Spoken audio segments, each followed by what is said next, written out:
আমি এক জায়গায় গিয়েছিলাম, সেখানে শুনেছিলাম নেপালের কাছে, ওখানে একটা প্রবচন ছিল বহুদিন আগে। তো সেখানে আতিথেয়তা করে প্রথম মদের পাত্রে, সুন্দর এরকম একটা কাচের পাত্র আছে, সেই পাত্রে অতিথি এলে তাকে মদ দেয়, নিন পান করুন। নেপালের এক প্রান্তের মানুষ, সুশীতল জায়গা, মদ অফার করছে। তাদের খাদ্যাভ্যাসে এইরকম, কিন্তু আপনি তো সেরকম নাও করতে পারেন। সবার সঙ্গে মিলিয়ে চলতে হবে, সবাই যেমন খায় আমিও তেমন খাবো, ওটাই তো বলছিলাম।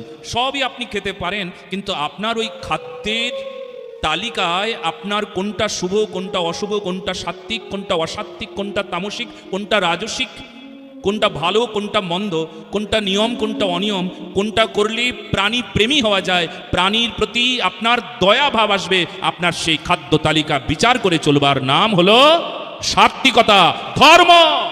বাস, এর উপরে কথা নয়, তার নাম ধর্ম। আপনার যে সুবিচারের নাম ধর্ম, হয়ে গেল। এবার আপনি বলুন কি আহার করবেন। আপনার আহারে কোনো প্রাণী হত্যা হচ্ছে না তো? আপনার আহারে প্রাণী প্রেম টিকে থাকছে তো? বাস, ধর্ম হয়ে গেল। এটাই কথা। আমি বলবো না অমুকে অমুক খায়, অমুকে অমুক খায়, অমুকে অমুক খাচ্ছে, এরা করছে, ওরা এই করছে, কেন আপনি খাদ্য নিয়ে বলছেন? আমি ওটা বলবো না। আমি বলবো আপনার খাদ্য তালিকাকে বিচার করবার নাম আপনার ত্যাগ তিতিক্ষা আপনার আহারের মধ্যে থাকবে। আপনার জিহ্বার লালসা কোন জায়গায় আছে, সেই লালসাকে দমন করার নাম সাধনা, তার নাম ধর্ম।